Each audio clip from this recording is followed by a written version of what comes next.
Sports are the yoga of the West. They're the main way in which people in the modern world actually achieve altered states of consciousness, pushing yourself beyond normal limits. That is obviously putting you in the present.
Firstly, thank you for joining us today. That was the old world record set by one of Friedi's friends,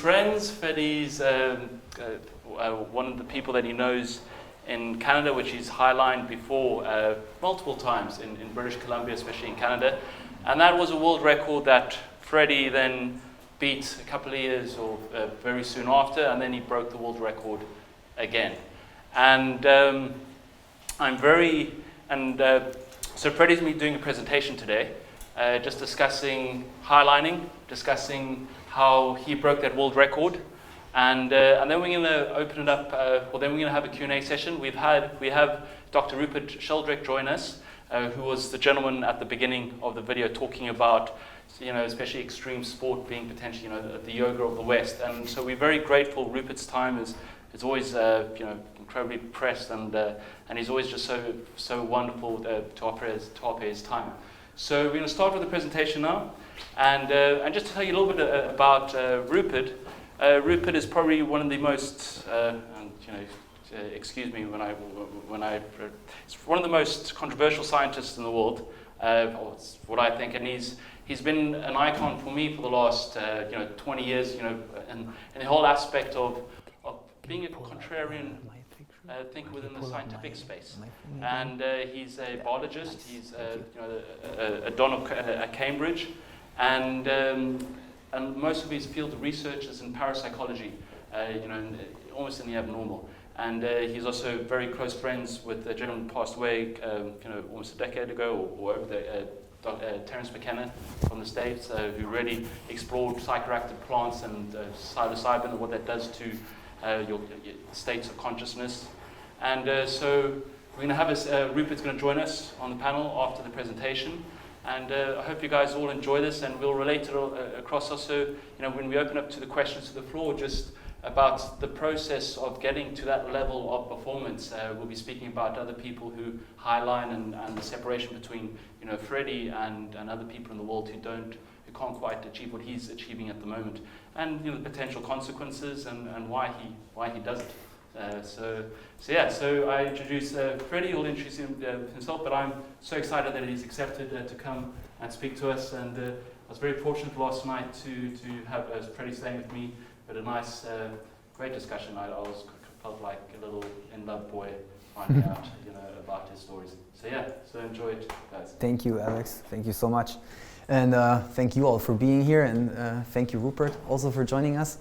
So I'm Friedi, I'm from Germany, I'm 29 years old, and in order to show you what I do or what I've been doing for the last 10 years, I'd like to show you another video. We're gonna watch a few videos today. I hope they're exciting enough for you to not fall asleep. It would have scared me had there not been something. It would have been scary if there wasn't a technical thing.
Tonight is a legend of the sport, Friedi Kuhne. Thank you, Ed. I'm really, really happy to be here.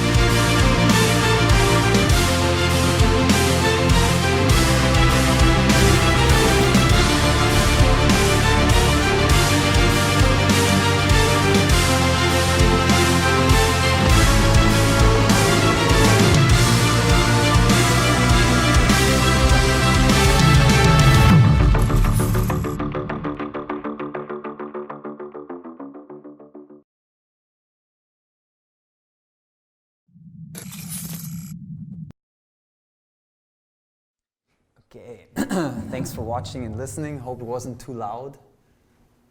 Oops.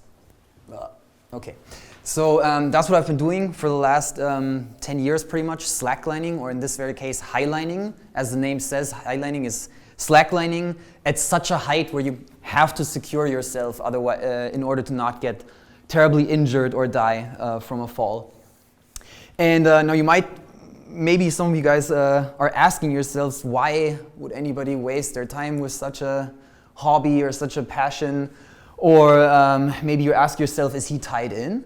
Or maybe you're asking yourself, how the hell did they get the line across? Can I read some thoughts here? So some of these questions we'll answer afterwards, especially if you have like technical questions or questions that require longer answer. Please feel free to ask after the presentation. I will answer one question right now, the question about whether I'm tied in on the highline. Am I wearing a safety leash? And it's a very simple and straightforward answer. The answer is most of the time. Most of the time when I highline, I'm wearing a safety leash, but as the more vigilant watchers, viewers among you might have noticed in that video, there were some scenes, or actually in this picture, where I'm not wearing a safety leash. And that is called free solo. Free solo is a term that's older than slacklining itself, comes from climbing and mountaineering, and just like in highlining or in climbing, it just means going without a rope, basically, going without anything to catch you from falling. There was recently, I think last year, there was also a film called Free Solo. Maybe some of you guys have seen that film. It's about the climber Alex Honnold, who free solo climbs El Capitan in Yosemite. It's the tallest vertical wall in the world, and he was the first person to climb it without ropes. That guy's crazy, right? I personally, I don't think he's that crazy. I think he must have a very knowledgeable and strong mind, and be very self-confident, because that's what free solo really is. It's more of a state of mind rather than a physical thing. When you free solo, it doesn't matter if you're climbing or highlining. The physical part should ideally pretty much be the same as when you're wearing a safety leash. You should be doing the same movements and everything, but staying calm and performing at your best level when knowing that a mistake could kill you, that's really a state of mind that only very few people in the world have reached, and it's taken them years and sometimes decades. And I basically want to tell you how I have reached that state of mind in slacklining, in highlining, tell you my little history in highlining, and show you 2 videos of my my most significant free solo highline walks so far. They were both successful, by the way. That's why I'm here today.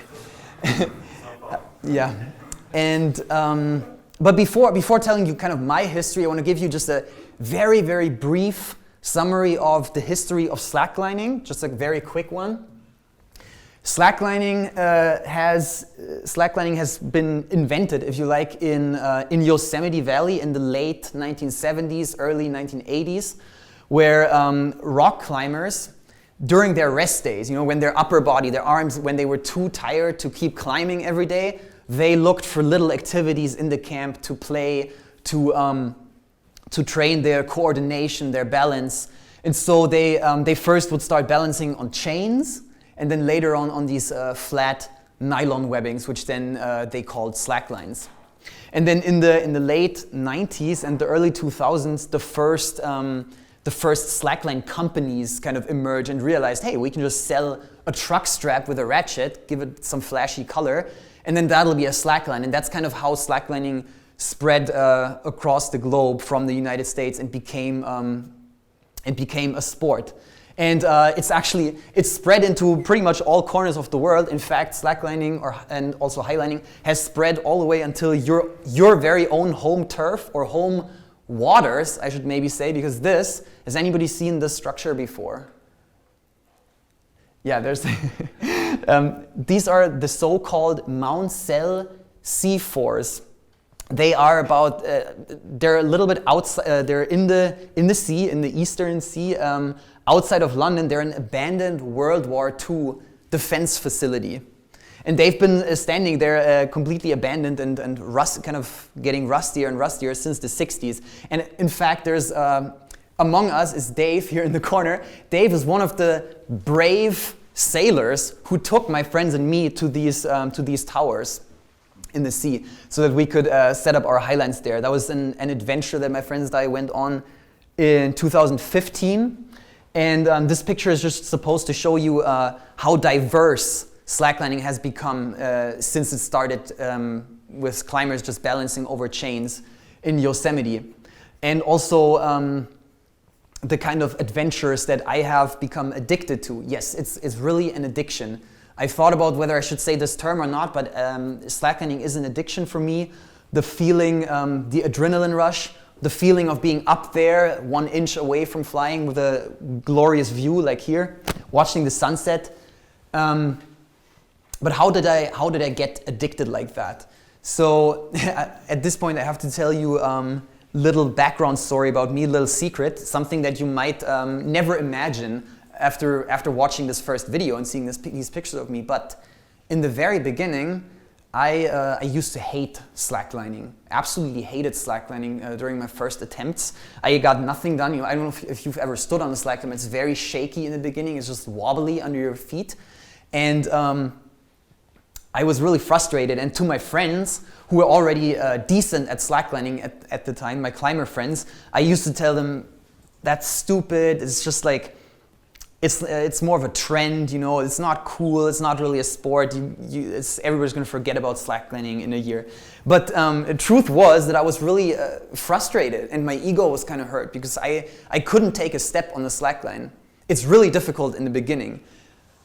But then something really interesting happened and I developed kind of a defiance towards the slackline, and I got kind of angry at the slackline. The more the slackline would throw me off, the more shaky it was, the more I wanted to conquer, to kind of defeat that slackline. That's kind of how that addiction developed for me. And then after being able to walk it, after hours and hours of practicing, I started doing tricks, walking back and forth, and so on and so on.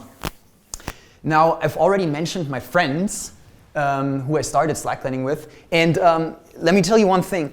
Even though you usually only see one person on a highline at a time, slacklining, especially highlining, is anything but a lonely activity or a single player sport. In fact, without my friends, I probably wouldn't have been able to do any of these achievements, and especially on the first highline. The very first highline, when my friends and me, we were all, we were sweaty from fear of heights. Heart was racing, was way out of our comfort zone. Just being there together and seeing that the others were equally scared, and then encouraging each other to keep trying, telling each other we're safe, everything's fine, keep trying. That's kind of how we got our first steps done on a highline. And even though free solo is a term that implies relying only on yourself, pretty much, slacklining or highlining in general has taught me more about teamwork and friendship than anything else in my life. And that has become particularly clear to me the bigger the slackline projects have become. And so, for example, last year, more than 30 friends of mine and me, we traveled to Norway to set up the longest slackline ever. That's like way into my slackline career. That was many years later after starting. We set up the longest slackline in the world, and it took more than 30 people working together to get this done. So take a guess. What do you think how long the longest slackline is that was ever rigged? If you're a slackliner, if you've been following the slackline scene, you can't guess right now. That's unfair, but just generally take a guess. What do you think how long the longest slackline is that was ever set up? Half a mile. Oh, okay, so that's... So I'm wondering right now, do you guys usually talk in miles or kilometers? Okay, thank you so much, because last English presentation I did was in the United States, and they use this crazy unit called miles, and it doesn't really work for me. Who does that? Okay, so you're saying 1/8 of a kilometer. That's a mile. More than half a kilometer. That's half a mile. That's your guess for a longest slackline? No, that's what you say. Okay. Okay. Any other guesses? Any other guesses? 1 kilometer? Let's watch a really short video about my crossing of the longest highline, longest slackline that was ever set up, and then you guess again. I'm about to step on the longest slackline in the world, which Quirin has just crossed and is very happy, and he's a changed man. We'll see how far I can get. Wish me luck.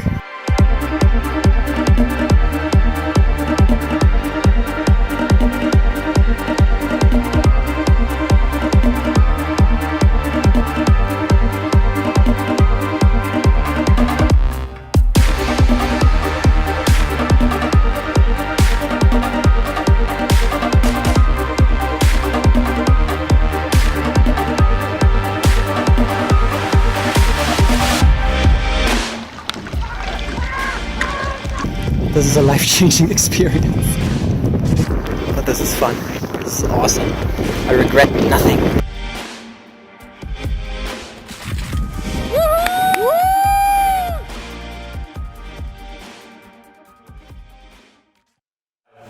Okay, you're saying 5. That's too much now. 5 is too much. It's in between there somewhere. Sorry, say again? 3. That's pretty much as good as we're gonna get. It's 2.8. We were hoping it would be 3 kilometers long, but then it ended up being 2.8 kilometers long. So how long is 2.8 kilometers? And so 2.8 kilometers is pretty much exactly the distance from here, where we are right now, to the Big Ben. That's right. Before this presentation, I looked up the address where it's gonna be. I went on Google Maps because I love Google Maps. And I drew like a 2.8 kilometer line around this building. It reaches to a Big Ben. So that's kind of the distance that we had to cross to walk the longest slackline in the world. And as you can see here, it's windy. And this was in Norway, and let me tell you, the wind in Norway is not a gentle breeze, you know. It was getting kind of stormy. I started walking in good weather, clear sky, and then towards the middle, wind was too strong, and then after walking 2.2 kilometers without falling, I fell because the wind gusts were too strong. So 2.2 kilometers, that was 600 meters longer than the previous slackline world record, which was exactly a mile. And it took us so much time and effort to get there. We spent about 10 days rigging the line, several months planning the project, scouting the location a year before, and so on and so on. And me and the other 3 athletes who attempted to cross it, we trained our asses off. Excuse the language, please, but it's really true. We trained so much for this project. So I, for example, half a year before that, I started walking back and forth on a shorter line, on a 100-meter line, almost every day, trying to make it to 3 kilometers and then walk almost 4 kilometers just back and forth. Super tiring, but just to get that consistency, to never fall, to keep walking big distances and to rely on myself not to fall. And even when I wasn't training on the slackline, when I was walking through the city or hiking down from a mountain or something, I would walk with my arms up. I did this all the time because after walking a long time on the slackline, kind of like this, you feel like boxers towards the end of a fight. You know how the boxers, they want to like just hug each other at the end because their arms are so heavy? It's the same as slacklining because they're always up there. And so I would just walk around the city like this, just training my arms to stay up through that pain in the shoulder. It looked really funny at times. Anyway, so that was the longest slackline ever set up. And sorry, where was that? What's the next picture? Yeah, what do you do? What do you do when you can walk more than 2 kilometers? How do you make it more challenging, more difficult? What's the next step? So one thing we did, or one thing I did, is I took one sense away. Basically, I withdrew one of my senses. I blindfolded myself in highlining. I started doing this 3-4 years ago. And when you blindfold yourself, when you take one sense away when balancing, it's really, really interesting experience. At first, I felt super helpless and immediately fell because it was so unused. I was always used to having those reference points around me, the horizon, just a super new thing. But then after trying to walk, after a couple hours of practicing with the blindfold on, it was super interesting to see how the other senses would compensate. And after a while, I found myself to be balancing just like with my eyes open. Because, I mean, you really only have one direction to walk anyway. You can't really get lost. And the senses start to compensate. They grow so much sharper. It's crazy. Like your hearing gets enhanced, your balance gets enhanced, most likely taste and smelling too. It's with blind people sometimes have incredible hearing. If you meet a blind person, pay attention to how well they can hear sometimes. And of course they use their feeling for reading and such. And that was a really amazing experience and kind of another challenge. This was the longest slackline, longest highline that's ever been walked blindfolded, 1 kilometer long, blindfold highline world record. But of course we didn't only just walk on highlines. We didn't just walk back and forth. We also started doing tricks, acrobatic movements. I come from gymnastics and trampoline. I did that when I was younger. And so I started practicing handstands on the slackline, on highlines. Not on those kilometer-long ones, but on the very short highlines that aren't quite that shaky. I started practicing handstands and all sorts of jumps and tricks and flips and spins and everything to challenge yourself. And this, by the way, this is Yosemite again, that same place that I was talking about earlier, Yosemite in California. And there's one thing that all these lines had in common. Here, like whether I'm doing tricks, handstands, walking 2 kilometers, being blindfolded, all those slackline walks had one thing in common. I was always wearing a safety leash. A climbing harness, as you can see here, a climbing harness, and then the climbing harness is connected to the slackline with a short rope, and if you fall, it's like a mini bungee jump, and then you climb back up, but you're perfectly safe. there was always a plan B, kind of a way out, an escape plan. Sounds nice, right? Because it's comfortable, right? It's a relaxing feeling. It feels good to be safe. You have nothing to worry about. It's a nice, relaxing feeling. But to me, somehow it wasn't. It wasn't such a positive feeling. It felt kind of, the whole idea behind having that option, that plan B, the way out, it felt kind of constraining to me and almost unnatural, almost irresponsible towards myself in a way. And because how are you supposed to ever really fully trust yourself if you always have a plan B, if you always have a way out? How are you supposed to really evolve if there's absolutely zero consequences to the quality of your performance?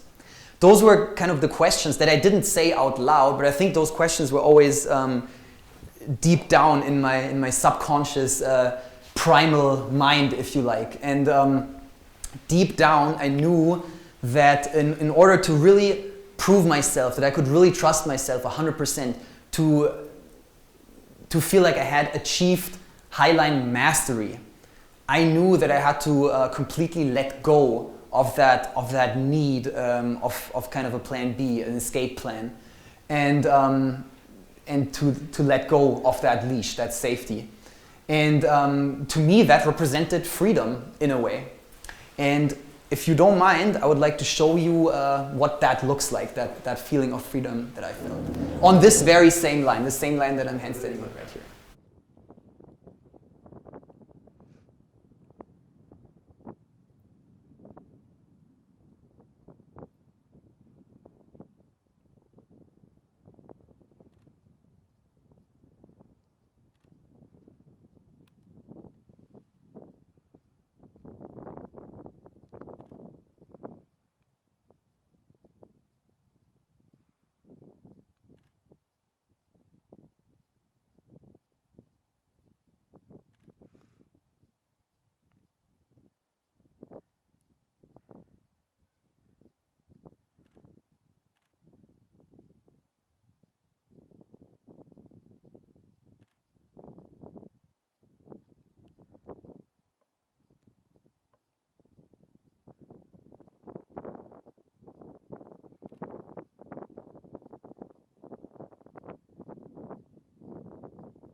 Hands on.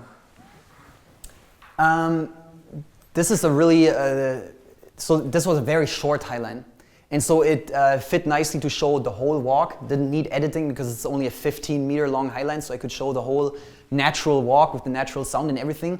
It's 15 meters long and it's almost 1,000 meters high. It's, like I said, in Yosemite. This is the so-called Lost Arrow Spire. I don't know if you have ever heard of this place. It's like a climbing mecca. And this is one of the so-called classic highlines in Yosemite. In fact, it's one of the very first highlines that had ever been walked. And the first person to free solo this highline was Dean Potter, very famous climber who spent almost his entire life in Yosemite. And since Dean Potter, I think only a small handful of people have free soloed this line, but this is kind of a gem. And if you do want to free solo highlands, that's usually one of the lines that you think about, even though it's so short. It's just crazy high and exposed. Now, this was by far not my first free solo highline. I didn't just wake up one day and decide to go leashless on one of the highest highlines in the world. No, like I said, it was a year-long, slow, steady process of training my reflexes, my self-awareness, becoming a kind of a cutting-edge highline walker, balance athlete. But so how do you slowly get into free solo? Because afterwards, after all, you're either leashed in or you're not, kind of. At least that's what it might seem like. But in truth, it's actually not as quite as black and white as that. There are ways to slowly move towards free soloing. And so, like I've told you yesterday in our conversation, some people, before they take the leash off, what they might do is they take the harness off and just tie the safety leash around their belly directly with no harness, or even around your ankle or around your hand. And then that way, if you fall, it's incredibly painful. You might injure yourself, but you're not going to fall to your certain death, like on a highline like this. Or you can start by walking very high over water without a leash. And then if you fall, most likely extremely painful, but you're most likely going to survive. Anything to slowly increase the consequence and to get used to that feeling of dealing with, of performing under the high pressure. And I did some of that, but even before that, I had my very own little ways of getting kind of the adrenaline micro doses, as I like to call it. And so back when I was a student, and living in Munich, after university, I would often go to this little river, set up a slackline over the river, and then after walking a couple of times, feeling safe, I would just walk in with my clothes on. You know, walking over water with your clothes on. And then when you fall, it's kind of stupid and annoying, but it's not nearly as bad as dying. And then getting more confident from there, I would walk with my backpack on, with all my books and everything from university, because I really was sure I wouldn't fall. But still, it doesn't compare to the ultimate consequence. And then at some point I found myself holding my phone in one hand and maybe like a drink in the other hand, like anything to increase the consequence and thus the pressure to perform, to get used to that. And in fact, the higher the consequence was, I found that my focus increased with it. I didn't just learn to focus as much, but I was automatically starting to focus more when the stakes were higher. And that increased focus, that's really the whole point of free soloing. That's really the point to get in the present moment, to forget about the past and the future, to become completely aware of yourself in the moment and of your dynamic environment and of the very subtle interactions between you and your environment as you have it, for example, on the slackline. And now some, or like the majority of highliners, they might tell you that they get that same feeling, that same sensation when they go with a leash, when they're harnessed in. And to some extent, I agree with them. I felt the same way on my first attempts on the highline when it was completely new to me. But then after years of training and understanding how safe these materials are, it didn't feel like that anymore. And now when I walk over a highline with a safety leash on, it feels like a walk in the park. But when I take the leash off, that's when I experience true adrenaline that just washes away the past and the future. It just violently pushes you, shoves you into the moment, and you're completely in the moment, focusing only on your stance, your steady breath, and the next step. And that state is also called flow. I'm sure you heard of flow state. I don't know much about the theories, the science behind flow, and I'm sure there's entire books. And maybe you know a lot about flow state. But what I do know is that this kind of flow that I felt, it very closely resembles something that you probably know, or a lot of you might have done before, namely yoga. I do a lot of yoga. I do a lot of yoga for physical and mental preparation for highlining, to get closer, to train myself to stay in that flow state and to stay physically fit. Actually, it started as a means of therapy for me, because I used to get when I was younger, in my early 20s, I realized I got injured more and more after a while, and I never stretched, because who stretches? You just go rage. You just go do your sports. But then I realized I need to stretch to regenerate, and rather than always contracting the muscles, I needed to open up my body. And that's how I started yoga. And then a couple of years into the process, I realized how beneficial it was overall, like whether I'm injured or not, and how much it would not only expand my body, but also kind of expand my mind, and how self-aware it made me. Because and eventually I would feel my body during the yoga. I would feel my bodies in ways where I'd think I hadn't even known my own body before that. You know, your fingertips, everything, your breathing, and of course also the kind of the mentality that was behind yoga that I learned through yoga. Also, I was able to transfer to Highline, and I realized how closely they resemble each other, and that feeling of listening to your body rather than listening to your ego. Also being happy where you are, being happy in the moment and with your very own practice. And that's something that's really important in free solo highlining also, is to keep the ego at bay, you know, to check your ego, to keep reflecting rather than growing overconfident, and staying really aware and thinking about what's happening right now. Am I ready for this? And so on and so on. And at some point during my slackline career, when I started free soloing, an older slackliner, kind of sort of a mentor, if you like, he said to me this sentence: sometimes it's more difficult to walk away from a free solo rather than actually do it. What he meant by that was, if you don't pay attention, if you let the ego take over, it can become very strong. And then you might find yourself wanting to really solo this one highline, and it's so cool, but the moment is not right. Maybe it's too windy, or you haven't slept enough, whatever. That's when you have to walk away from it and stay in control of your ego. And up to this day, I still walk away from more than half of the solos that I would like to do or that I think about. And that's basically how you stay alive in this sport. Okay, but so what else is there to prepare? Okay, so there's yoga, and I also visualize, not just in free solo highlining, but before any big highline walk, I visualize what's about to happen. I close my eyes and I try to feel the line with my closed eyes, try to see myself going through all the movements, standing up, breathing, imagining the steady pace that I will use to walk over the highline. And then there's one more thing that I really like to do, one more really good way of preparing. It's juggling. I love juggling, and juggling is one of the most simple but efficient ways of training your reflexes and your focus, your concentration.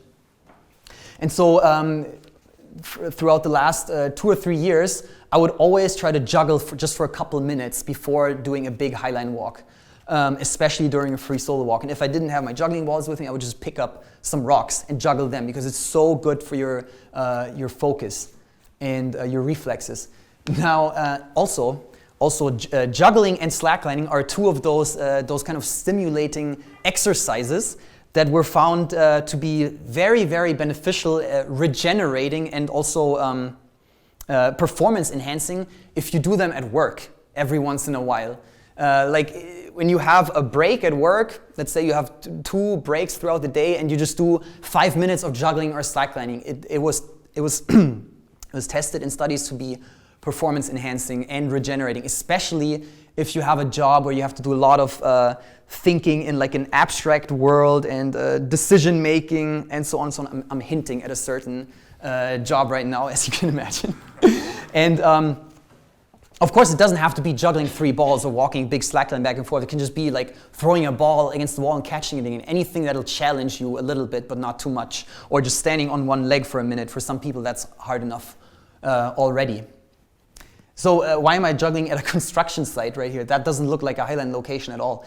Well, the thing is, I wanted to keep this presentation as authentic as possible, and so I was thinking about the topic of juggling, and I looked through pictures, and I only had this picture of me juggling before getting on the highline, and it's a very special highline, one that happened just 2 weeks ago. It was this highline. Can you see me? Can you spot the highliner? little man walking through the sky right here. This is the highest highline that's ever been set up between skyscrapers, highest urban highline. And it was in the 7th biggest city in the world, in Moscow. And so I must disappoint you now, unfortunately. I didn't solo this line. Yes, I did not free solo this line. And the reason for that is that even in extreme sports, there are certain kind of ethics. And I personally have made a non-negotiable rule for myself many years ago when I started free soloing that I would never free solo over people, you know, where there could potentially be people underneath me or even people driving underneath me, because that's a whole different dimension of potential consequences. I want it to be the consequence only on my side. Is there legal issues with that? I mean, would you be allowed to free solo? Well, man, depends on the country and on the client. Not on this line. And this line was very, very special in itself anyway, because like I said, was the tallest urban highline ever. So it was like a Guinness World Record. We actually had like a Guinness official. He's from London actually, Richard. He was there to check if we walked the whole distance, and he also checked like how high it was. And then that was the new Guinness World Record for the highest urban highline. So there was some pressure. You know, I definitely wanted to perform well. I absolutely didn't want to fall. And so I had that pressure of performing well, but a completely different kind of pressure, more kind of ego and maybe career related and not as pure and natural as the free solo motivation. Later, after successfully walking into the whole thing and getting the whole Guinness record out of the way, I also walked the same line at night. That was amazing. One of the most amazing highline walks I've ever done with a leash.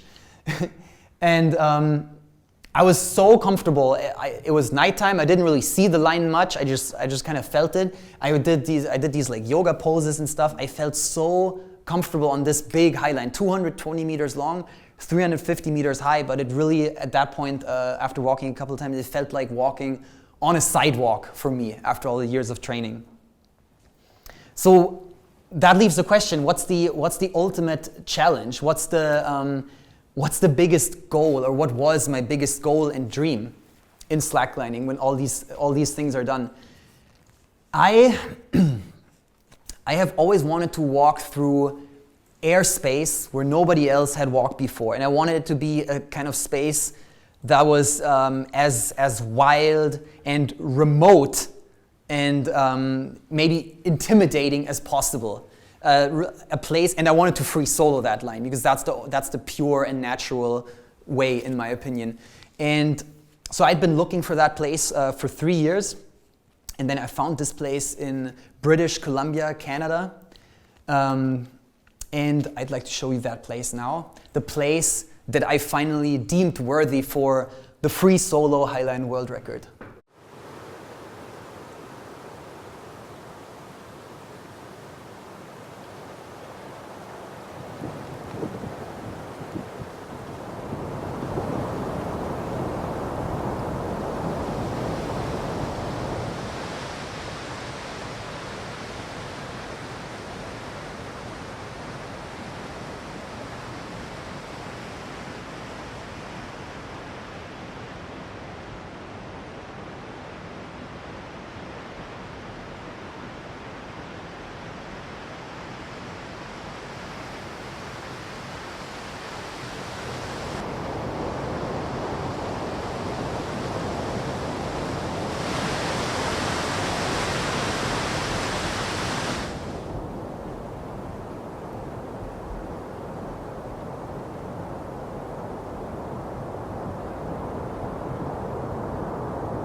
So that was the free solo world record. That was the longest distance anybody had ever walked a highline without a safety leash. This line was 72 meters long, so just 8 meters longer than the one that you saw in the introduction from my friend Spencer Seabrook. He was also there, by the way. He was one of the guys with me on this trip. He hates you, no? No. It's not like that. It's not like that. No. He wanted me to do this. 72 meters long and 400 meters high. It's the Hanlan Falls, the highest straight dropping waterfall in Canada. And so, funny story, after walking the other side and finishing, celebrating, I was dancing around a little bit because I had music in my ears.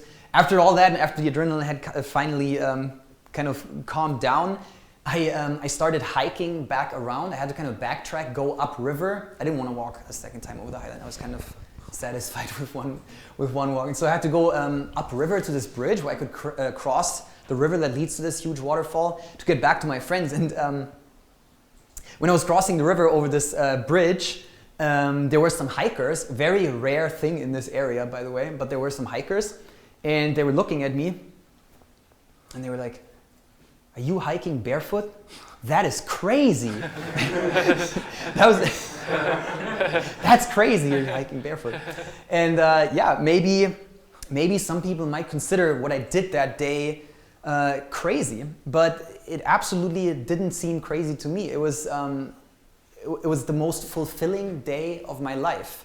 The day where it really proved to me that I could trust myself. And it was a rush. I mean, I hope that I can't even find the words for it, but I hope that this picture can convey a little bit of the feeling afterwards, a very primal feeling. And who can really look inside your own head except for yourself? Who can really know yourself? Who knows when you're ready or not? Other people usually can't tell you. I think it's up to yourself to know when you're ready for something and to really judge your abilities. And it's kind of like that game of trust. Have you ever played this game where you have to stand in front of somebody and fall back? Kind of a team building exercise also. You have to fall back and rely on the other one to catch you. Free soloing to me is a little bit like playing that game, but with yourself. With like an identical clone of yourself. You're falling backwards, you're also catching yourself. So who are you supposed to trust more than yourself? That's pretty much what I like to say. We can play this game after later if you've never done it before. And so this feeling of completely trusting myself, this confidence, it has in my life, it has spread into other sectors of my life. And so, for example, 1 year ago, I was graduating university in Munich. I was studying mathematics, and I hated it towards the end of my studies. I hated mathematics when I had to graduate. And I was doubting myself. I was doubting whether I could pass those tests. And doubt is a precursor to fear, and fear is completely counterproductive.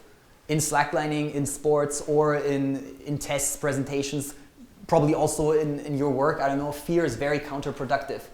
But I was able to remember those moments and to use those same strategies that have carried me through the challenges in my sport. Those same strategies I use also to stay confident in my studies and to move past that fear of failing with relentless determination and practicing, studying hard, giving it the best shot that I could. And I graduated, I made it. And graduating back then was one of the biggest challenges in my life so far, but I'm sure there will be others and bigger challenges in my life. But I think I will always be able to look back at that day at Hanlan Falls. I will always be able to look back and think, if I can master that, then I can pretty much master anything. That's kind of what I took away from it.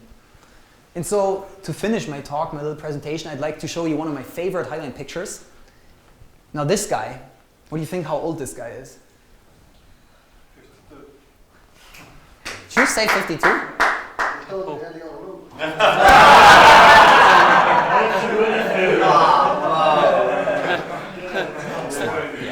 Nice. I'm gonna say 50. Nice. Okay, cool. He is 52. This is the same Highline in Moscow. This is a friend of mine from Moscow. His name is Genna. He's 52 years old. He's probably one of the oldest active highliners in the world, and he has walked 220 meters long, 350 meters high. He has also walked this Guinness World Record urban highline in Moscow. And so I'm not showing you this picture because I want you to start highlining or slacklining, although I certainly wouldn't mind. I'm showing you this picture because a lot of people often tell me that I inspire them, and they ask me, what's the age limit for slacklining, or when do you think you're going to stop? And 52 is obviously far from the limit. And this guy inspires me. He inspires me to keep doing my own thing, to think independently, and to chase my dreams. And he inspires me to keep training hard my entire life and to keep evolving to the strongest, the best form of myself, really. Thank you so much for listening. Yeah. Thank you. We'll just bring a chair here. Rupert, if you can join us up front here. And I hope you found it slightly inspiring too, and you had a pleasant time, didn't feel Have a bored. seat. And then just bring your seat. I'm going to share with you. Okay. Thank you for listening and watching. Yeah. So thank you very much. Very welcome. Friedi, that was, I mean, it was pretty mind-blowing, and I think for a lot of people, I could see people's eyes and jaws drop, throughout that presentation, and it's something that's, it's almost beyond our comprehension, as average people who come to work every day at 6:30 in the morning and then go home, as opposed to, walking across a high line. And I think how I would like to do it, so we'll have a little session with the three of us. Just a very short one, but I'd really like this to, and I know I'm putting, so Rupert, I've literally I've really wanted him to come through, and because I think there's really cross-parallel. Rupert all his life has explored, various dimensions of, our conscious mind, whether, through spiritual practices or through, the psychedelics, the psychoactive plants, and so forth. And one of I was watching it with Friedi last night. We were watching one of Rupert's recent videos on YouTube at London Real, speaking about your book, which we'll speak about at the end. And I was watching it with Friedi last night, and he was speaking. It's the first time I think, and that's why the gentleman who was interviewing Friedi was interviewing Rupert was quite surprised, as Rupert had a sports in his book. And I don't think you've spoken much about sports in much of your past. Perhaps you have the videos that I've watched. And what was really interesting is talking about, especially the extreme athletes, it being a type of spiritual practice. So I don't know if you have any questions for Friedi, and if you guys can engage in a conversation, perhaps, and I think it would be quite great. So I'm just going to share with you my mic, so we can hear you. All right. And Rupert, you can just give us an introduction of who Rupert is, All right. those of you who don't know Rupert and his background. Okay, well, brief interrupt. First, thank you very much. Thanks. I recently watched the film Free Solo, and it was absolutely breathtaking. And I didn't know that when I was watching it I was going to meet someone who does that kind of thing so soon. So this is a privilege. Thanks. The background for me is that I do research in unexplored areas of human and animal behavior as part of an attempt to sort of widen out the scope of science, which I think has become too dogmatic and narrow, as I show in my book, The Science Delusion. And my recent two books are both about science and spiritual practices. There are many spiritual practices, and they're now being investigated scientifically as never before. And what they're about, as I show in my recent book, my most recent book, Ways to Go Beyond and Why They Work, is about going beyond our normal states of consciousness and feeling we're connected with something greater than ourselves. And what's so striking is there are so many ways of doing this. Probably meditation is the most common. And the whole point of meditation is to shut down the default mode network, the chattering mind, the internal dialogue, the worries, the anxieties, the fears, and come into the present. But when I was working on this, a friend of mine who's a mountain climber in Canada talked to me about sports and his own experience rock climbing. He said when he was most busy in his work, he couldn't meditate. His mind was chattering away. But by the time he was 50 feet up a rock face, he was totally in the present. And I realized that actually, in terms of coming into the present, sports are probably the main way in the modern world in which people do this. And I think that they're probably a very unacknowledged aspect of spiritual practice. They're normally seen as totally secular. And the sports that do it most are extreme sports, which is why I got interested in extreme sports. Free climbing, free diving, and a whole range of other extreme base jumping, a whole range of extreme sports. And it seemed to me that the point about them seemed to be about being on the very edge of death. I mean, if you have to focus, you have to be totally present. If your concentration lapses for a second, you could be dead. And I imagine, never having done it myself, that this is part of it. And so it's fascinating to hear about your experience and the fact that for you, part of it is that feeling of being totally present. Yeah. And when that happens to you, how do you, I mean, you're obviously being totally present and concentrating on what you're doing, but do you feel that you're entering a completely different state of consciousness? I think I am, and the reason why I would call it a different state of consciousness is because you know how you can usually backtrack what you've been thinking about for the last 5 minutes. Yes. When you, after a free solo walk, I know I've walked, but I can't really remember what happened in my mind. You know, it's like I'm so in this moment that I don't even I don't even notice time going by to some extent, and so it's definitely some kind of altered consciousness because I've never experienced it in other moments. Yeah. You can always kind of backtrack what you've been thinking about for the last 2 minutes, but after the 2 minutes of soloing, I don't know, there was nothing. There was just doing. Yes. So you're totally in the present. Yeah, 100%. And when the state of being in the flow, would you say that's the same kind of thing? You're totally in the present, present with the actions you're doing?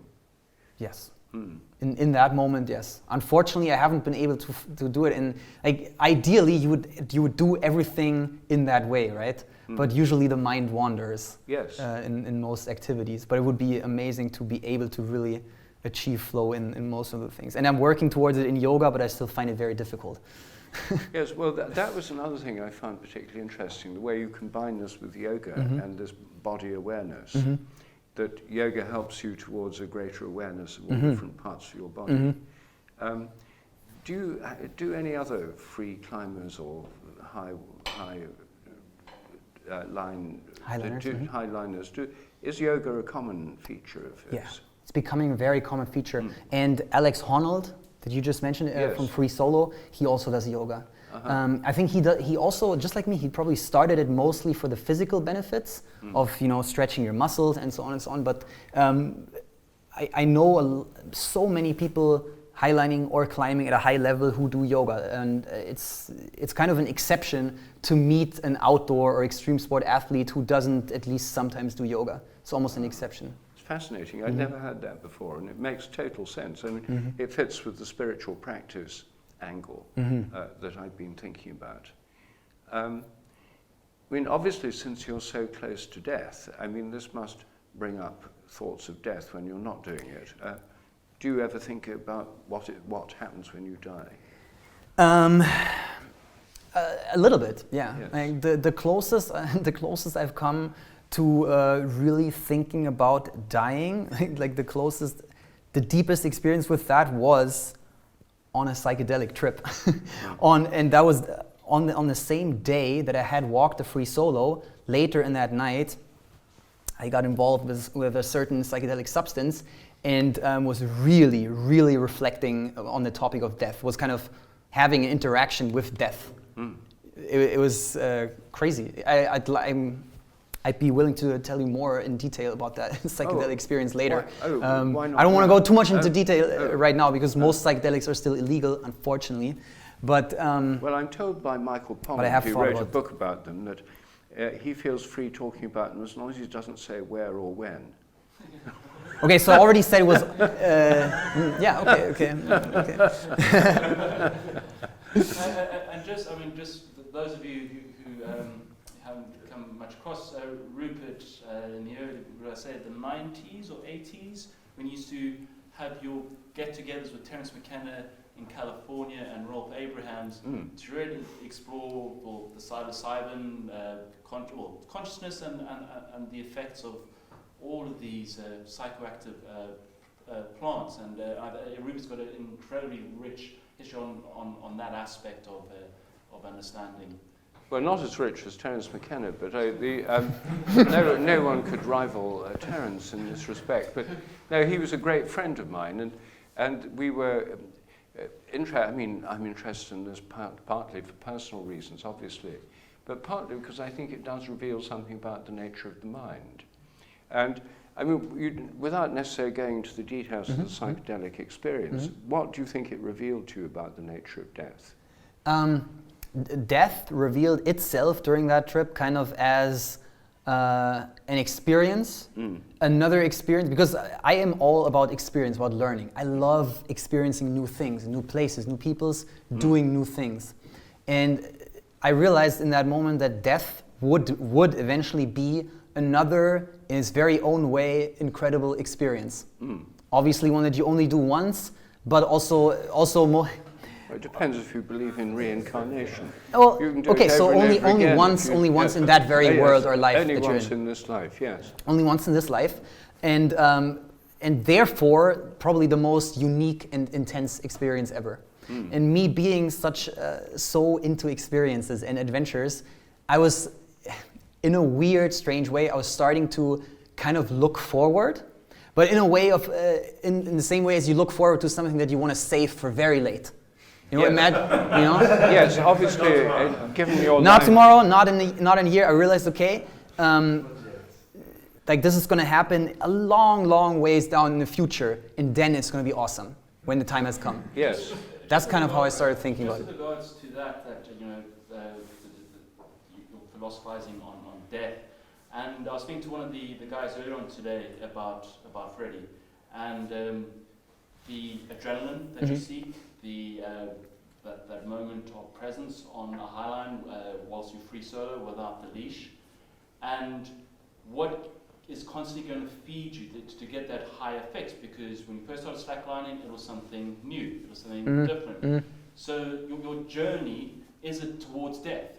Is your journey that you're looking for that fix until it becomes an unsustainable fix, because the marginal return of that feeling becomes less and less, so you start exploring greater levels of, well, perhaps your skill set is rising, but you're exploring greater, you can do the first 2 kilometer highline free solo, or the first highline free solo across the Cape Point when the 2 oceans collide, and there's this line that's moving one side to the other side, and you're doing that. So is there this constant, perhaps unsustainable journey, and therefore that's why you're not scared of death in a way, because it's another experience?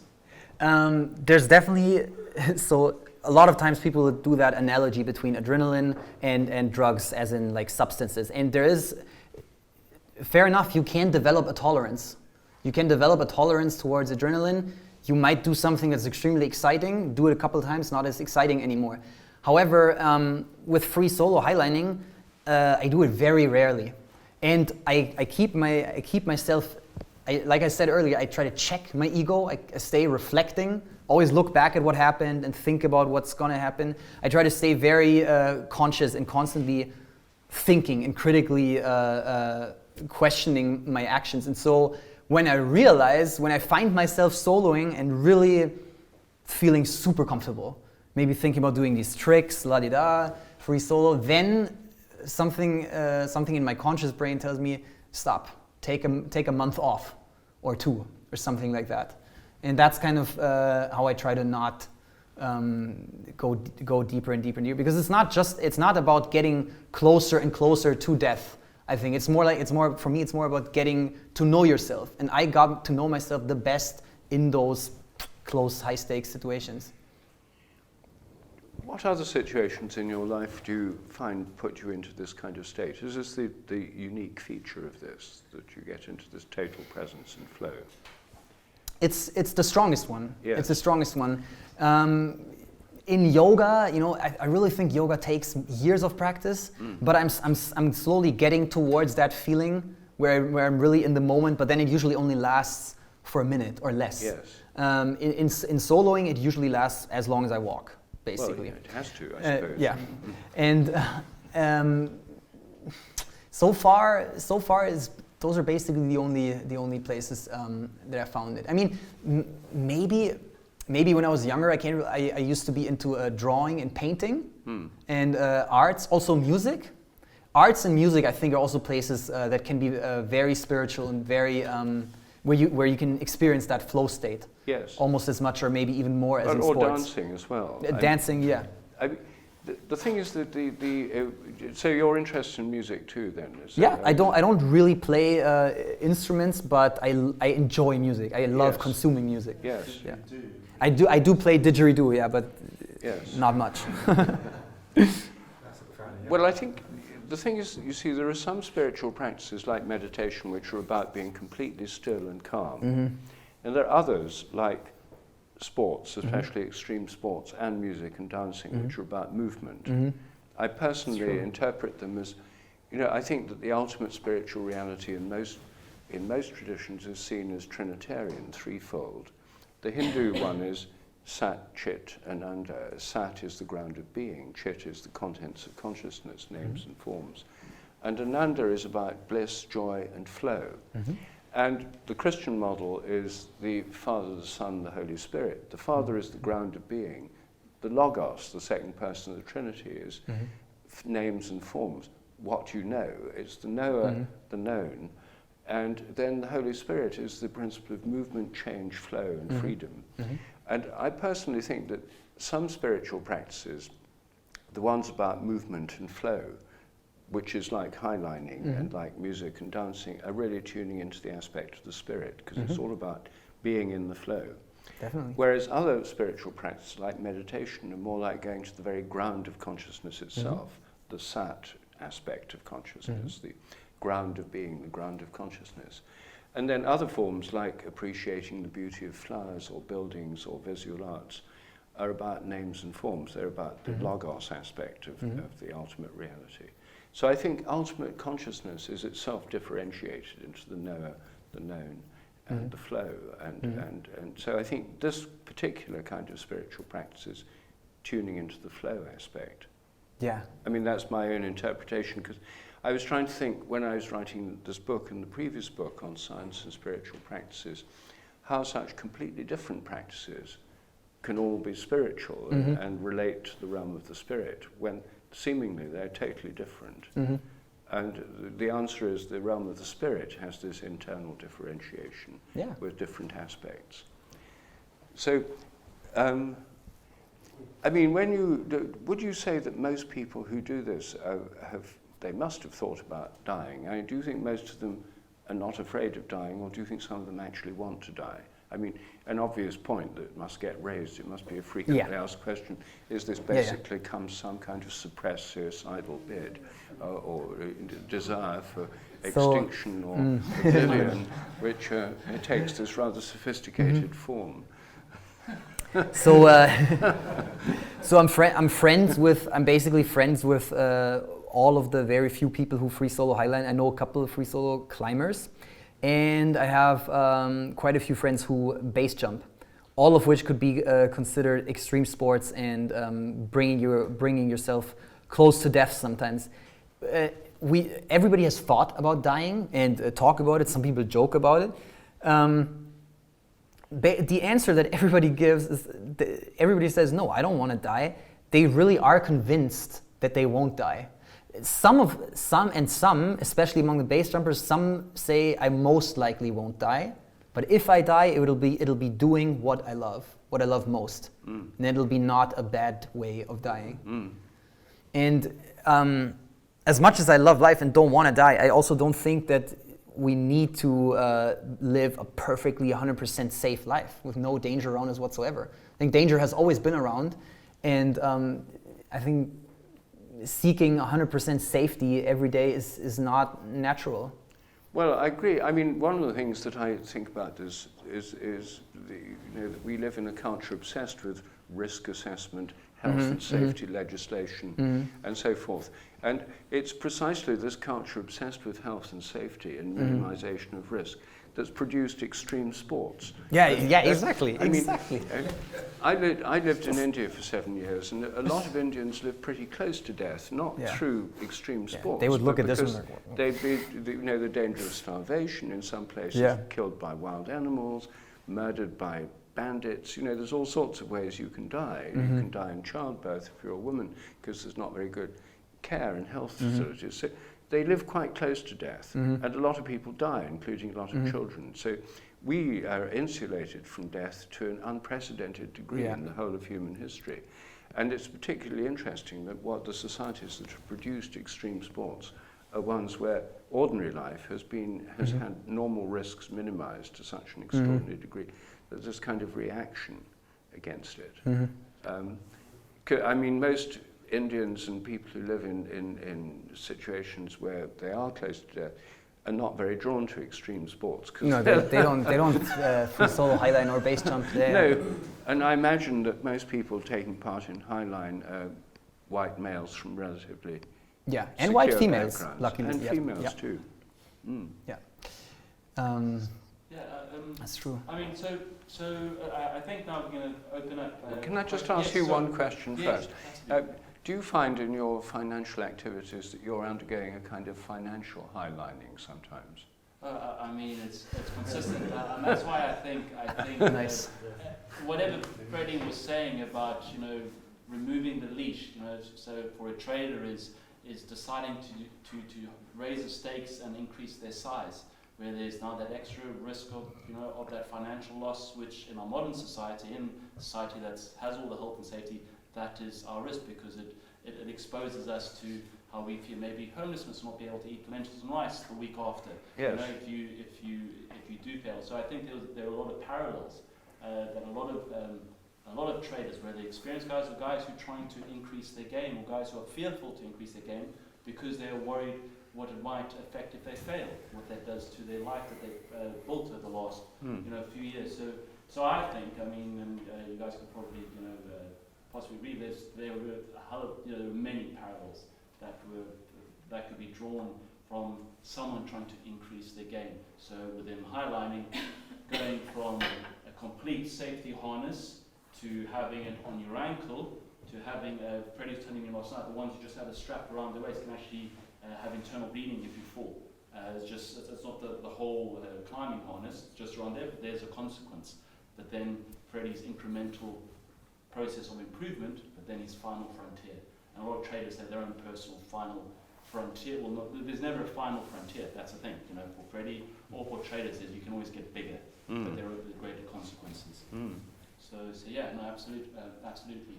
So I'll open up, interject whenever you wish, or the two of you, so we'll open up over to Jonas. Two questions for Rupert. First, how would you compare a state of mind achieved by natural practice like meditation or breathing to the ones achieved with drugs, psychedelic drugs? And is it possible with this natural practice to achieve the same states?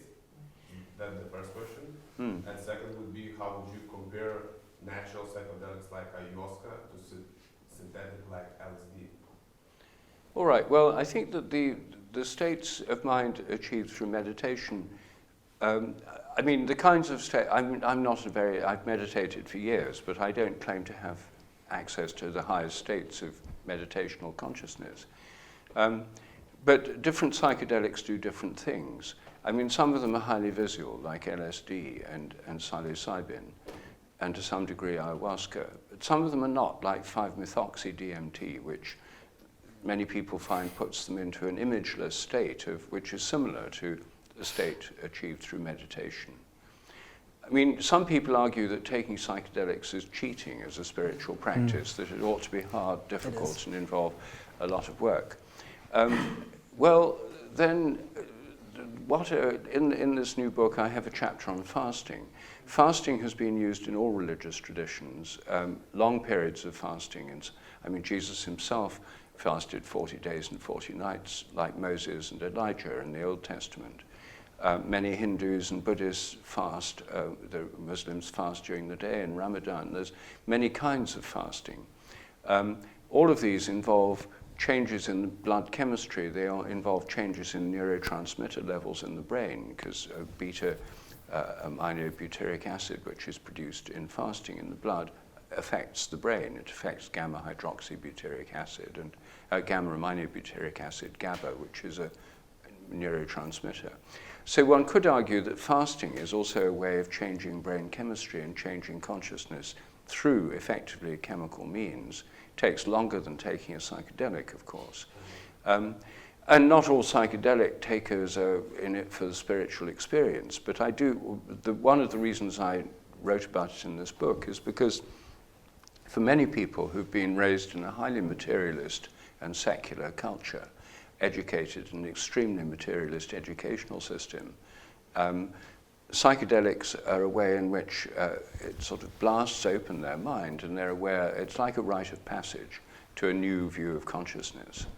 And it certainly was for me. I first took LSD in about 1970, and I was a kind of scientific materialistic atheist teaching at Cambridge, and this was not part of my worldview that had come installed through my scientific education. And for me, it created a great interest in the nature of minds and consciousness. So I wouldn't say that it was the ultimate experience, but it was a rite of passage. So now your second question was about... Second question, how you compare natural to synthetic psychedelics? I haven't done enough comparison for that, but I think that one of the things that makes a difference is that ones that have been taken traditionally in shamanic cultures like ayahuasca or mushrooms in Mexico or iboga in West Africa, these psychedelics aren't just drugs. They're things that come with a kind of cultural packaging. And my own theory of morphic resonance, which is a theory of collective memory, is that when something happens, you tune into people in a similar state in the past. So if you take a drug like psilocybin, of magic mushrooms, then there'll be a kind of resonance between you with the altered state of your brain with that drug, with previous people who've taken it. So there'll be a kind of field of experience which is shaped culturally by those who've done it before. And if it's been taken over thousands of years in shamanic cultures, then you tune into that cultural use and the cultures that take it. Some people who take ayahuasca, which is based in Amazonian shamanic cultures, have visions of serpents and jaguars, which are part of the mythology of the tribes who take it, even though they've never heard of these tribes or the myths. I think it's this cultural field. Now, LSD is purely synthetic, and although it's related to lysergic acid in ergot, a fungal product, it's purely synthetic. And so the field of experience you tune into through LSD is much more recent one. It's mostly sort of 50s, 60s onwards, people in Western cultures. So I would say that the differences are not necessarily just between synthetic and natural, but between ones that have a long cultural history and ones that have a much shorter cultural history. It would be hard to distinguish between those.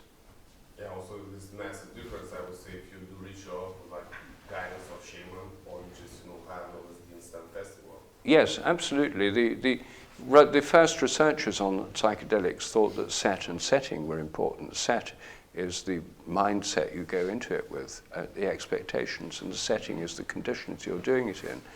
And if you're doing it as part of a ritual with a serious intention, then that's very different from taking a semi-unknown substance at a festival with kind of chaotic scenes around you and people getting drunk and freaking out and stuff. I mean, much less benign circumstances to do it. So, yeah. Any other questions that anyone wants to ask? Marcus? I would ask Friedi actually. So, you were talking about when you reach that zone state, when you're on a high line, when you're focused, present, totally absorbed in the activity, feeling the rope and stuff like that, and what it means to you. And then you said occasionally you reach it with yoga for maybe a minute or two. Yeah. And they're both in a sort of setting where you're doing a physical activity, right? Yeah. Do you think you ever reached it when you've been doing a non-physical activity? Like you said, you studied a maths degree and you must have been sitting exams. Do you think at some point that you reached even like partially a level of a zone state when you were doing those kind of things? Like solving an equation, I suppose, when you're really getting deep into an equation if you love maths. Yeah. I don't know. That's kind of different. In math, your thoughts always jump back around past, future. You're all over the place when you're doing mathematics. No, the least physical that I could imagine personally achieving that full state would be probably playing music or something with art. But and I've tried meditation. And so far, I haven't really gotten anywhere. I was.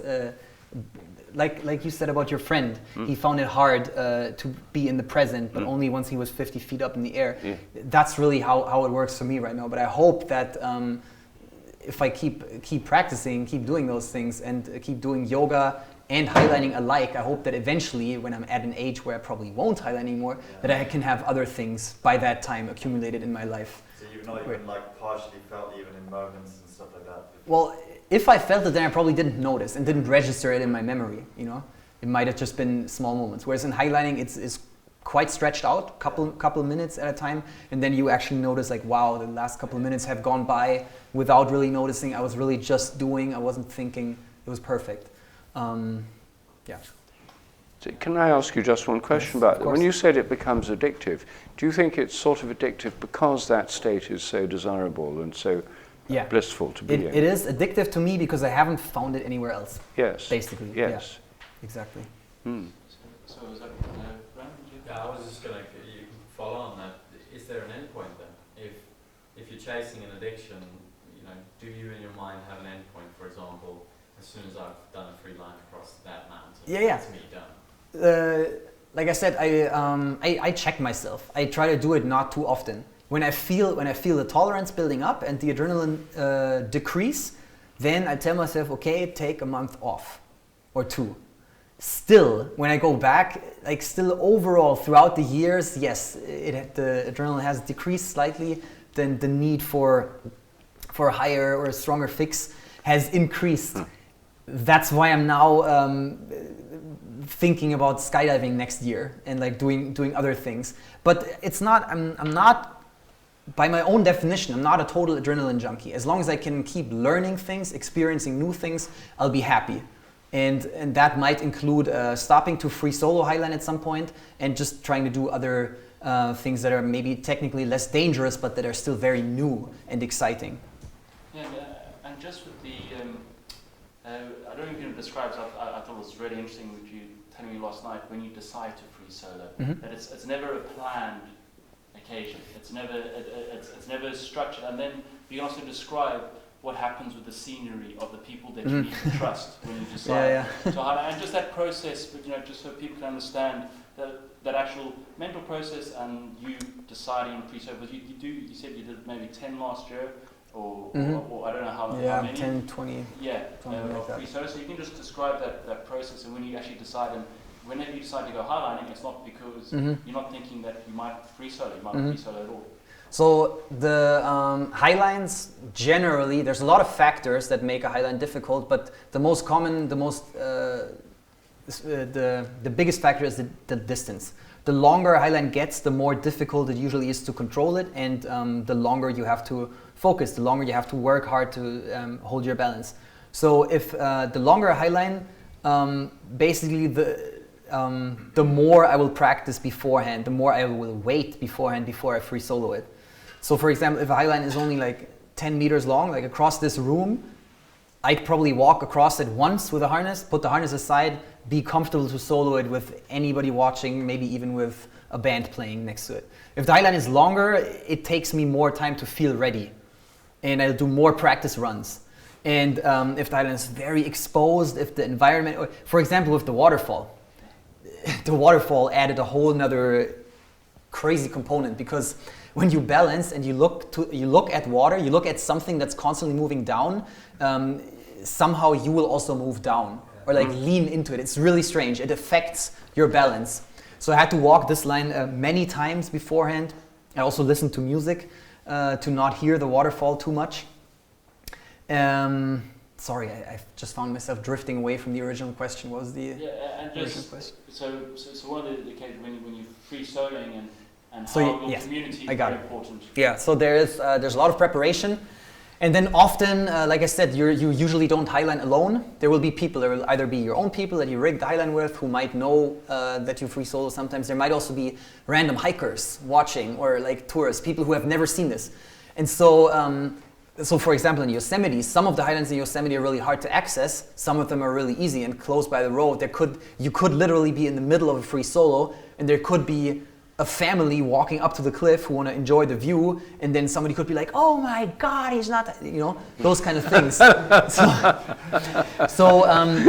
Whenever I have my friends with me, whenever, like you said, I don't really plan. I never announce, okay, 10 minutes from now I'm going to free solo this. But maybe I'll tell people I'm thinking about soloing this. But until the very last moment, I will always reserve the right to not do it, basically. And so when it finally is the time, when I know, okay, I'm doing it, then that's probably like 1 minute before it happens. And then when a friend of mine is close by, near the anchor of the highline, I'm like, okay, I'm soloing this right now. Please either go away, or if you're comfortable, stay sitting right there, and also don't move. And also, if anybody else comes close, tell them to not move. You know, and then sometimes my friends will help me in that way. And then if there's a lot of people watching, you can hear them going silent. Whereas before there might be chatter and cheering when somebody's walking, maybe someone's doing tricks with the leash on. And when they realize, oh, he's not wearing a leash, then usually it goes silent. And then I feel that too, and it kind of adds kind of to my own anticipation. But at that point, I'm usually so much in the flow that it wouldn't matter whether they were loud or not.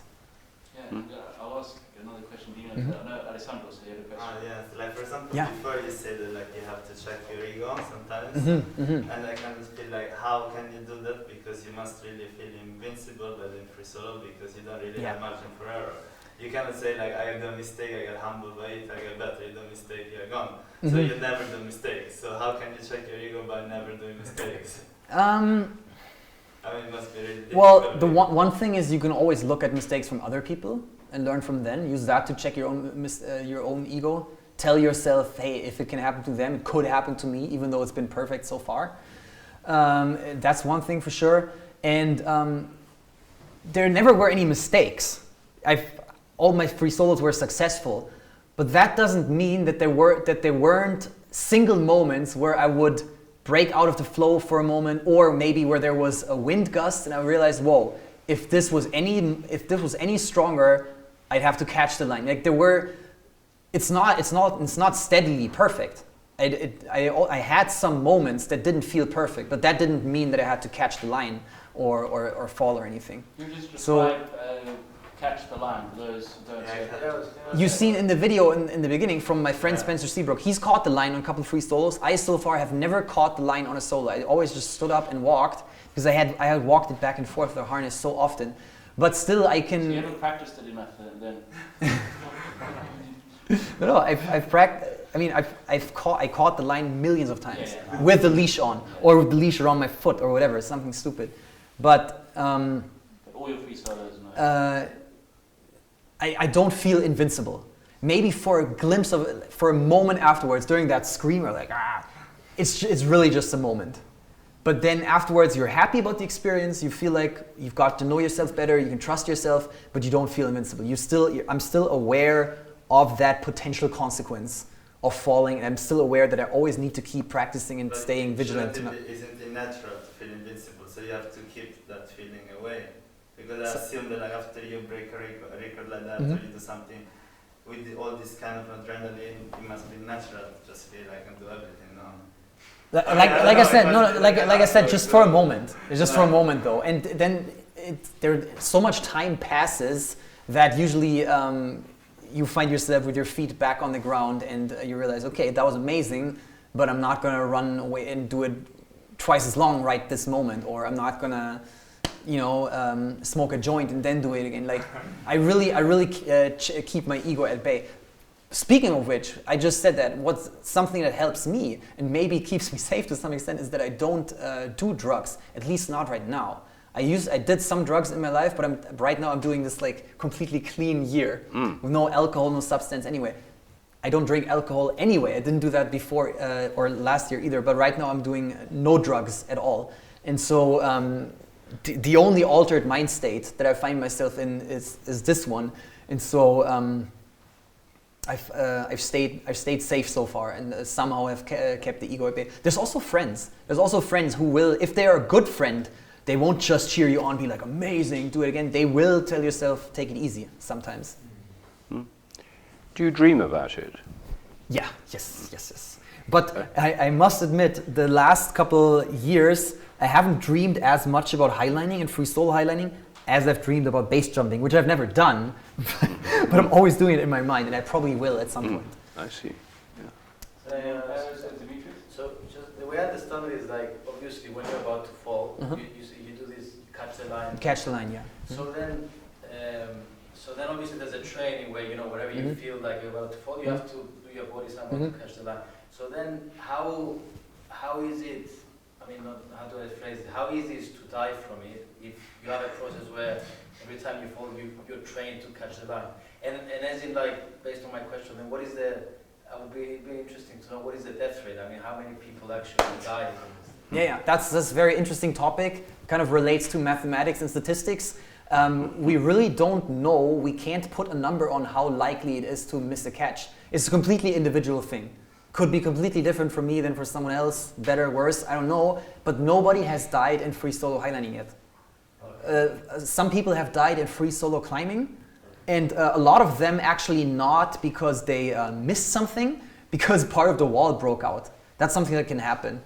I was thinking, for example, let's say you do your free solo and there's a hawk, like a bird. See, it's funny, a lot of people ask me about that bird. What if that bird shows up? And I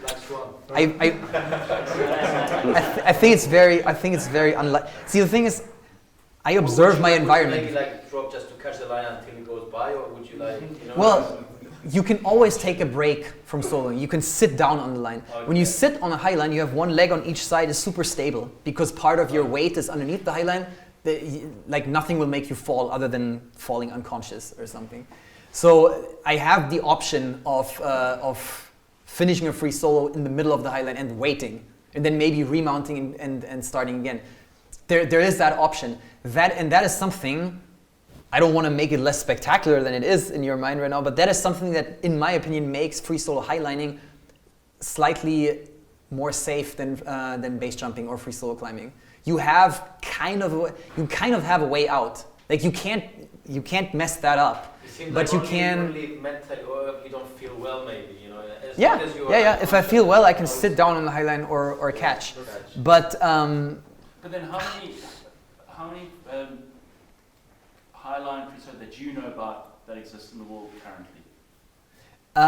That I know for sure about is like between 5 and 10 people in the world who free solo highline. Sorry, a quick one. Just on the catch the line thing. So you have to decide quite quickly, right? That you need to sit down and catch the line. There's no decision. It doesn't even happen here. You feel the movement of your line. I don't even know if it makes it all the way through your brain. You probably could tell us about the intuition. Yeah, it's almost more of an intuition. I would have to fight the urge of not catching. Yeah. Like if something feels weird and if I feel myself shifting, it just happens. Okay. I don't even know what has happened. It's a reflex that I've trained specifically. So it's not a case of like you try to fight the urge, and if you can't, then you sit down, or does it just happen instantly? But there's that one video that 50 meter where you stop in the middle. I can always act. I can always take the conscious decision to catch the line, but it would feel very strange. I would have to make a really strong effort to not catch when I feel the line shifting weird or a wind gust. There is that moment on the big line. Yeah.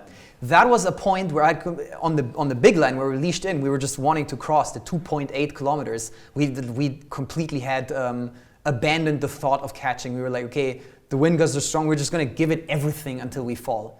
Like you can kind of click a switch. I talk about catch mode with other highliners. Catch mode is on or not.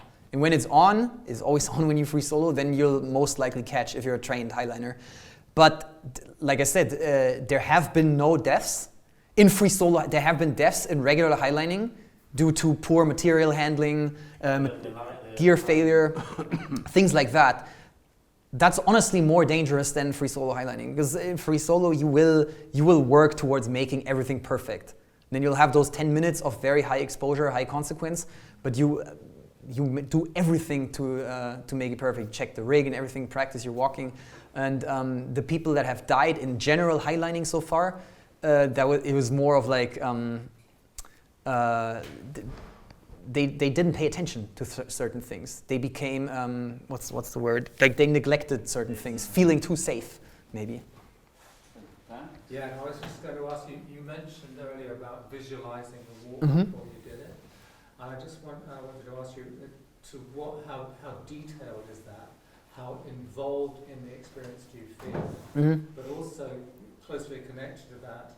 I mean, typically when in our lives, we visualize things going wrong quite a lot, Mm-hmm. and most therapy, like cognitive therapy, is to do with getting you to stop doing that and visualize things working out. Mm-hmm. Do you have that going on?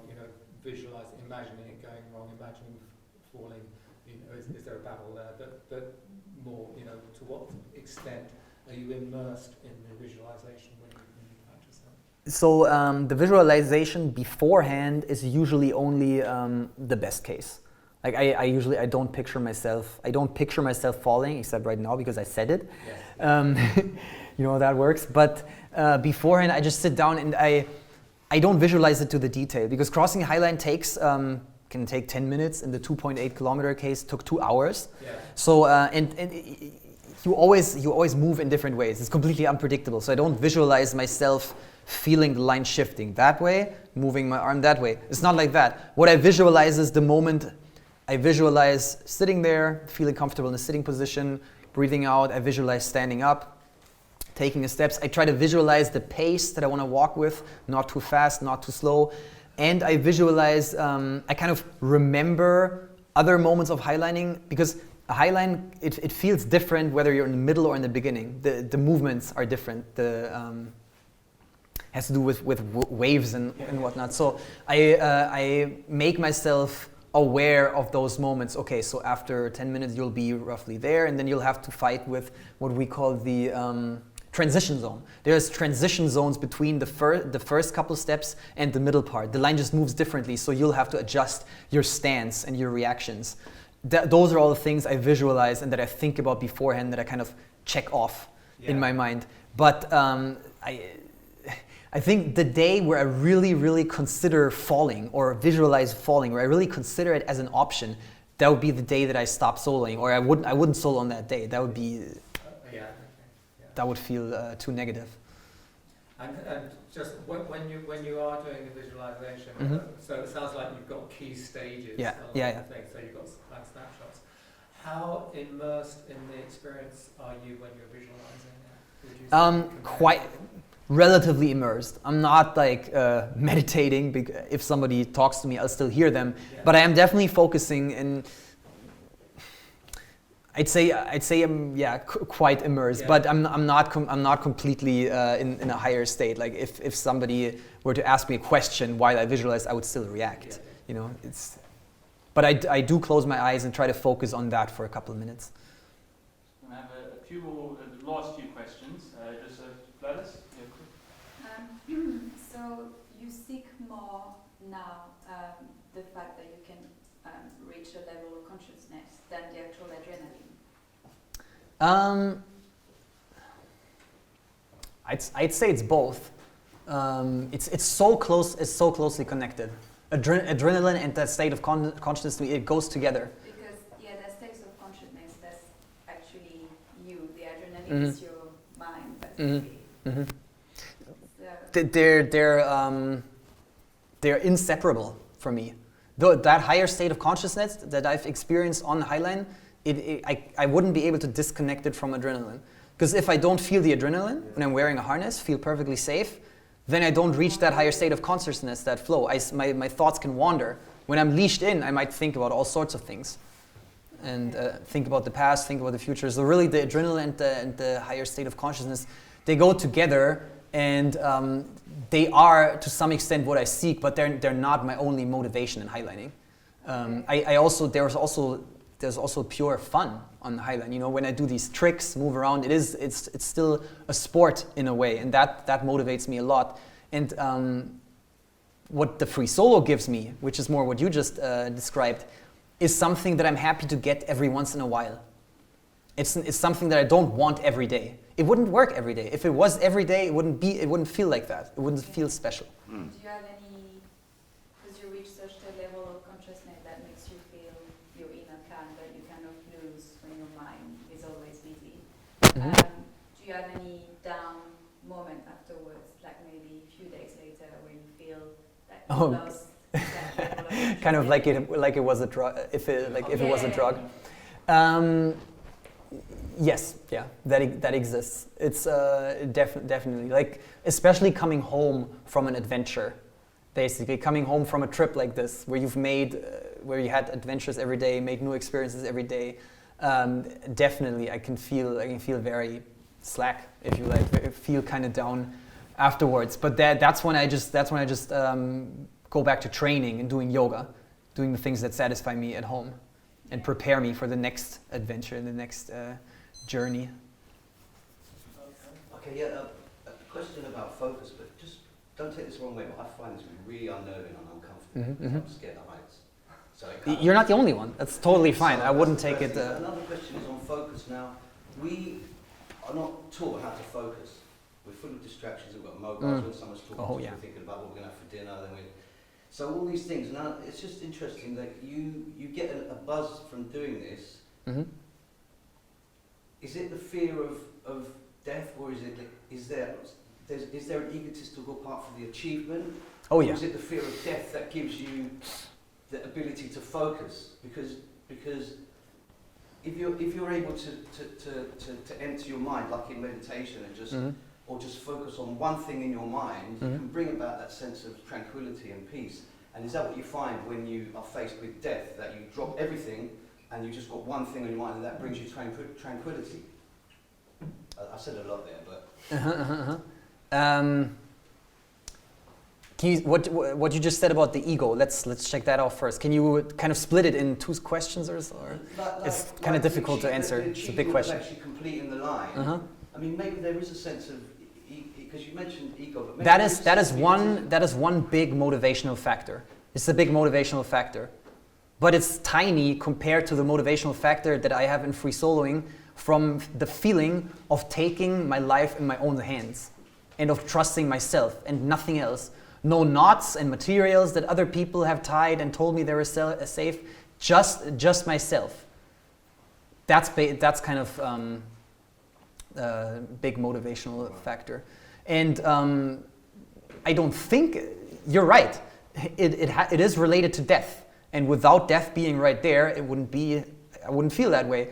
But still, I don't visualize death. You know, I don't think about death all that much, other than during that psychedelic experience. Like, for example, if you were able to bring about that same focus, but not on a wire, could you reach the same tranquility or feeling of euphoria? Yeah, like I said, I think if you meditate a lot, people who meditate for years, they can get there. And so, like you said earlier, I think it was you who said that psychedelics could be called cheating by some people. Maybe what I do is my way of cheating, because meditation is too exhausting for me. I haven't been successful with meditation. But all these things can lead to very similar kinds of joy. But so far, for me, only the sports have worked. And honestly, I think there are very few people in the world who can achieve these states in all different ways. I think everybody's an individual, everybody has to find their way. My way is for sure the sport of balancing high up in the air. That's kind of my way, and I haven't even tried very hard to find it outside of the sport, because that's my way, and I'm going my way. Okay, I think one last question, if anyone has a question that they want to ask. If not, Rupert, do you have anything else to? I don't think so. I would love to ask you a question, if I may. All right, of course. It's really like personal curiosity that has just arisen right now. What do you think was the most dangerous moment of your life, or most scary moment of your life?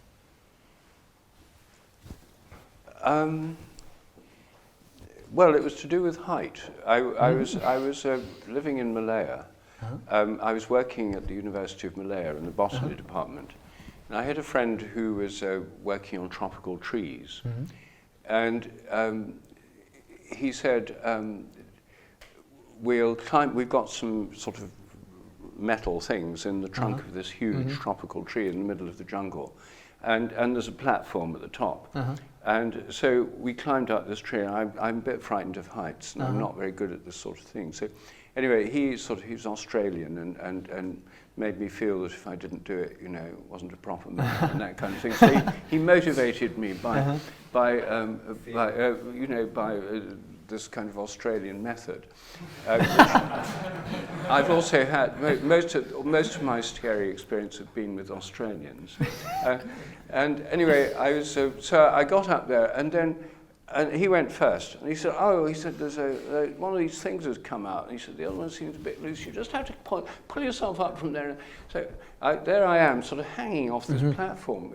I get up there, and then the platform's slightly rotten. He said, no one's been up here for a while, it's a bit rotten, and so you don't mind that bit.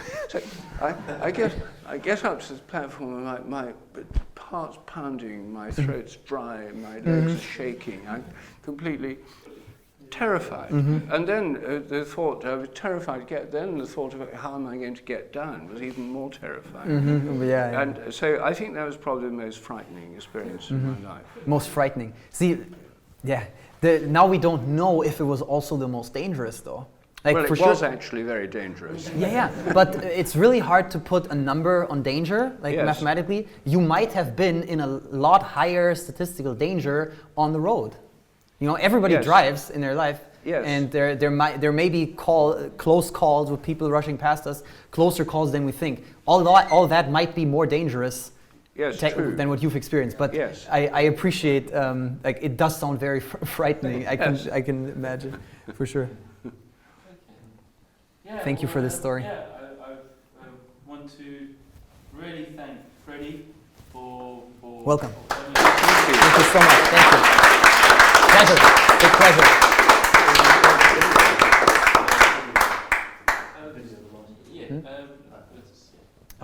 We can straight off this. You can prepare it. It should be good. And then also really want to thank Rupert. Thank you so much. It's really, thank you. For me, it's the greatest pleasure whenever Rupert. It's the person I respect the most with regards to just frontier ideas and alternative thinking from the dogma that science gives us a lot, and how science has become such a fundamentalist belief system as well. In a way, and it's very nice when you have someone who's you have a Christian upbringing, right? And well, I've been through various phases: atheist, neo-Hindu, Sufi, shamanic. Yes. Anyway, right now I'm a regular church-going Anglican. Yes. So, but I just wanted to really thank you, Rupert. Thank you so much.